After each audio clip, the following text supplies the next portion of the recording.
Hey, this is Jake. In this video, I'm going to be talking about my invention, the Bailout Plate, and how it handles my simple stress tests.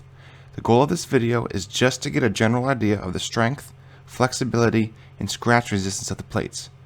These tests just give me a general idea of what I should be testing when I do a more thorough report down the road. The plates are 3D printed as one piece out of IC3D's recycled PETG filament.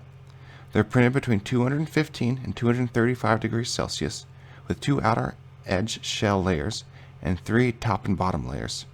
The plates have an infill density of 80%, and also typically the plates are sold to customers with a coating of truck bed liner to reduce any scratching and to give their face a finished, rugged look.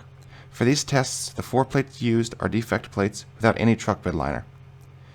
They are spray painted tan and gold, the only 2 colors I had around, so that we can tell them apart throughout the tests.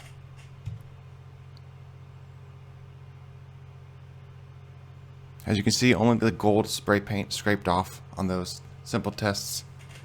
This is plate number 1. It's a small. The edging is separating from the infill, so that's why it's been scrapped. This is plate 2. It's also a small plate.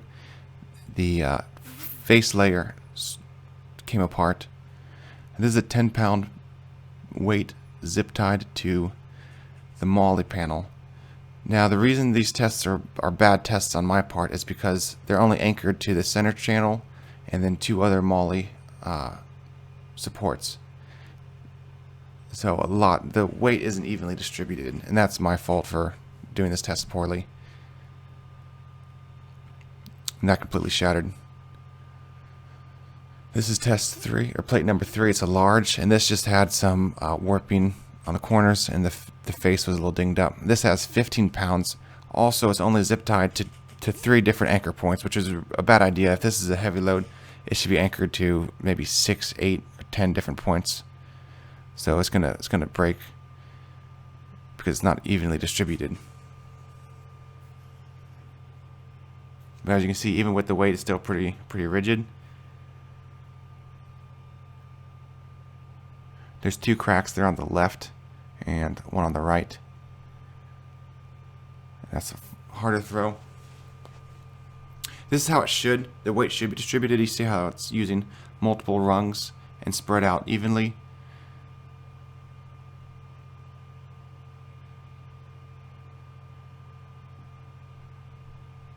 This is plate number 4. It's also large. This just had a chip that came out of it because it bonded to the build plate.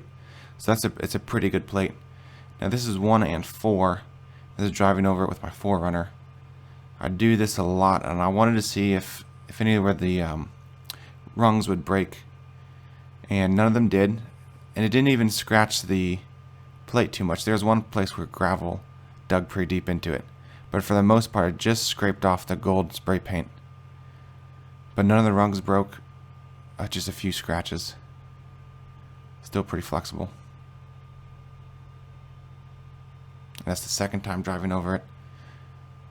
I think in all actuality I actually drove over these about 8 times and none of them broke.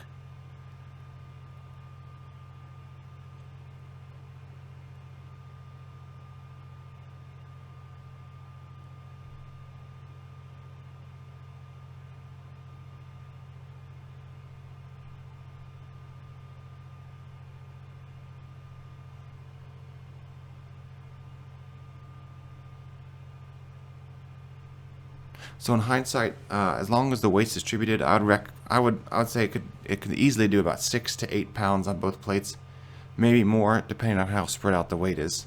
But if you're only anchoring to 2 or 3 rungs like I had those weights, 10 pounds ain't gonna work. But even for a bailout plate, you shouldn't be bailing out with more than that. So this is the final result, the ones I drove over and the ones I did the scratch tests on. You can see there's a lot of mud, but mostly it's just the gravel scratching the plate. There's a couple dings in there, nothing too major though. And this is the 4th plate, the one I just drove over, the 4Runner, both sides of them.